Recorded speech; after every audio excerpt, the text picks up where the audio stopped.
Halo semuanya, jumpa lagi dengan saya Yusuf Aditya.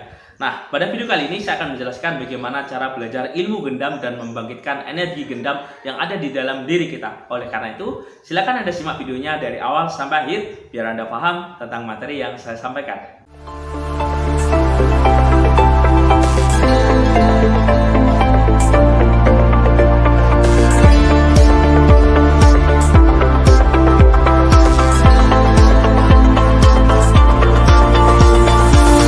Pada kesempatan video kali ini saya akan mengajarkan bagaimana cara mempelajari ilmu gendam secara cepat dan secara mudah. Dan tentunya ini ilmunya bisa Anda gunakan untuk mempengaruhi orang dimanapun dan kapanpun. Selain digunakan untuk mempengaruhi orang, ilmu gendam ini bisa digunakan untuk melakukan yang namanya terapi ya, yaitu terapi yang berbasis energi yang digunakan untuk penyembuhan penyakit psikis dan psikosomatis.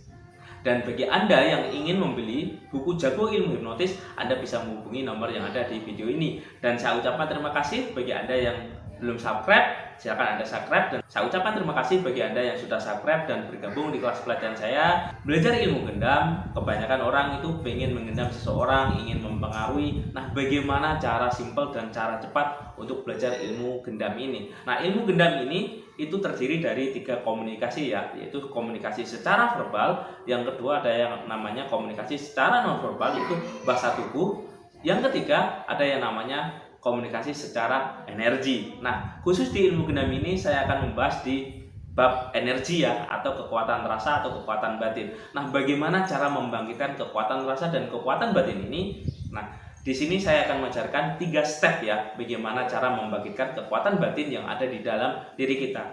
Yang pertama, kekuatan batin ini pertama kekuatan secara visual ya.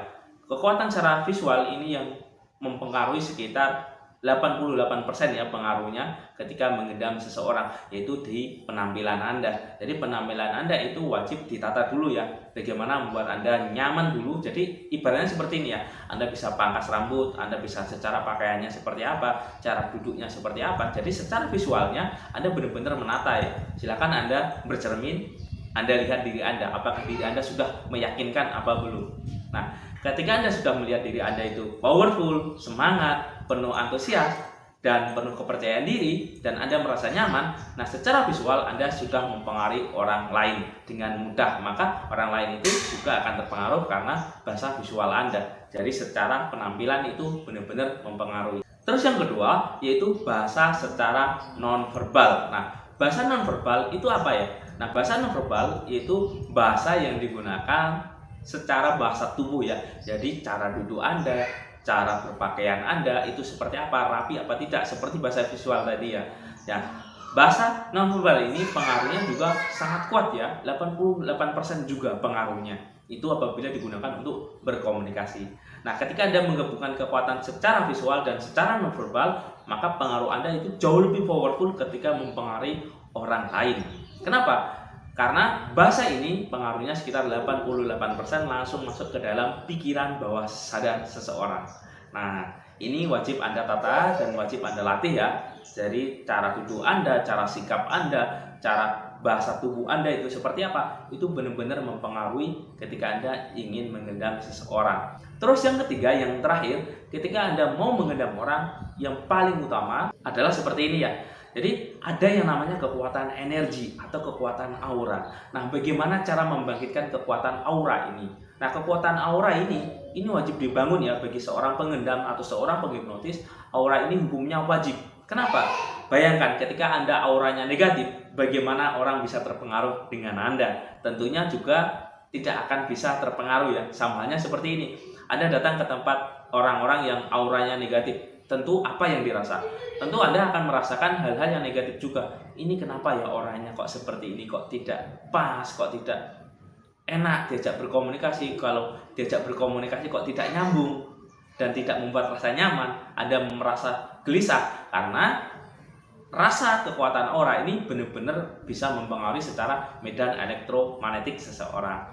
Nah, di sini saya akan ajarkan bagaimana cara membangkitkan kekuatan karisma atau kekuatan aura untuk melatih ilmu gendam kita. Ilmu gendam di sini lebih ilmu pengaruh ya. Nanti bisa Anda gunakan untuk berbagai hal. Bisa untuk terapi. Jadi langkah awal untuk menerapi orang, nah, Anda bisa menggunakan ilmu gendam ini. Selain itu juga Anda bisa gunakan ilmu gendam untuk mempengaruhi orang di dalam klien Anda, bisnis Anda, atau dalam berhubungan, baik berumah tangga, hubungan asmara, dan berbagai hal lainnya. Nah, yang pertama, bagaimana cara membangkitkan kekuatan aura yang ada di dalam diri kita. Nah, secara tradisional Anda bisa pakai yang namanya parfum ya, atau wewangian. Nah, ini secara tidak langsung itu akan mempengaruhi yang namanya aura Anda. Kenapa? Ketika Anda pakai parfum, nah, maka biasanya Anda akan merasa rileks, merasa tenang. Nah, disitulah aura positif bisa bangkit. Nah, makanya ada parfum itu yang mahal sekali ya, karena itu benar-benar bisa memprogram pikiran bawah sadar kita atau membuat rasa kita menjadi nyaman. Nah, ketika rasa kita menjadi nyaman, tentu rasa ini bisa mempengaruhi lingkungan di sekitar kita. Kalau zaman dulu biasanya dilakukan yang namanya ritual mandi bunga. Nah, mandi bunga ini sama halnya sebenarnya membuat diri kita menjadi rileks, menjadi tenang, menjadi lebih khusyuk. Nah, ini sebenarnya lambang secara aura.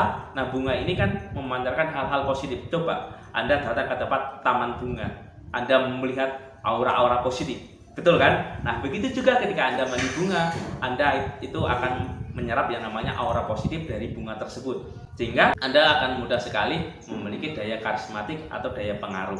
Itu yang pertama. Terus yang kedua, selain Anda memakai minyak wangi atau wangian atau parfum, yang kedua Anda bisa lakukan yang namanya mandi. Nah, mandi ini usahakan Anda benar-benar menikmati mandi Anda. Ketika Anda menikmati mandi Anda akan mengakses namanya mindfulness, yaitu stres-stres hormon yang ada di dalam diri Anda itu akan benar keluar, sehingga Anda merasa lebih tenang, lebih damai. Bayangkan ketika Anda lelah, Anda capek dalam beraktivitas, dalam bekerja, ketika Anda pulang, Anda langsung beraktivitas atau berkomunikasi dengan keluarga Anda, tentu bawaannya juga akan lebih emosional ya. Berbeda ketika Anda capek bekerja, capek beraktivitas. Nah, Anda bisa mandi dulu, nikmati mandi Anda bisa pijat-pijat atau keramas ya istilahnya.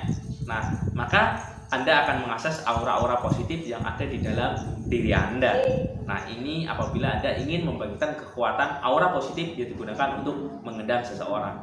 Terus yang ketiga, yang terakhir, nah ini banyak orang luput ya ketika mempraktekkan ilmu gendam, bagaimana membangkitkan auranya itu seperti apa, yaitu Anda wajib mengakses yang namanya rasa positif. Nah, rasa positif ini bisa Anda akses itu dengan mendengarkan musik. Anda bisa melakukan aktivitas pagi Anda jalan kaki sambil tarik nafas, hembuskan sambil menghirup udara positif. Selain itu juga Anda juga bisa bermain di tempat air terjun atau di pegunungan.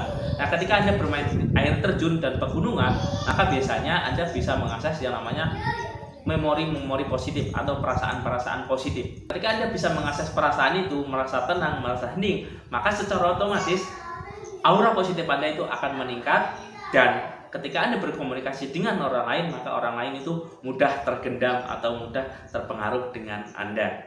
Oke, mungkin ini yang bisa saya sampaikan. Semoga bermanfaat, dan bagi Anda yang ingin bergabung di kelas pelajaran saya, Anda bisa menghubungi nomor yang ada di video ini. Sekian dari saya, Yusuf Aditya. Salam hipnosa.